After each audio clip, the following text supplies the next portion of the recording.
म्हणजे चली असं मदत चलो असं तर स्कुलान वचच्या पयलीं गेल्या उपरांत हांव स्टाफ रूम पळयतलो क्लास पळयतलो पण प्रत्येक पेरंट्सान वचून टॉयलेट पळोवपाक जाय.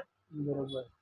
आणि जर टॉयलेट व्यवस्थित ना जर घरा येऊन सांगले जाल्यार तेणे वचून पीटीए बॉडी आसा आणि कोण आसा त्या हेडमास्टराक सांगूं जाय की बाबा तुझी टॉयलेट सारकें ना. हे परत परत हांव प्रश्न येता की व्यवस्थेचेर दुखलप सरकारचेर दुखलप हे खूप सोपें. माझी एक पेरंट म्हणून जबाबदारी आसा काय ना आणि ती पेरंट म्हणून जबाबदारी आसत जाल्यार त्या शाळेन टिचर कोण शिकयता त्या शाळेन प्रोग्राम कसले करता हे पासून ते बाबा हायजिनाच्या संदर्भात कितें कॉलेज करता थंय बरोबर. पिवपाची व्यवस्थित टाकी आसा काय ना म्हणजे ते फिल्टर आसा काय ना ते पळोवचें. बरोबर. पेरंट्सान वचचे एक कप घेवचो पिवचो आणि ठरवची की शाळा बरी आसा काय ना. आणि मी पेरंट्सांक प्रश्न विचारलो प्रश्न सुटतो.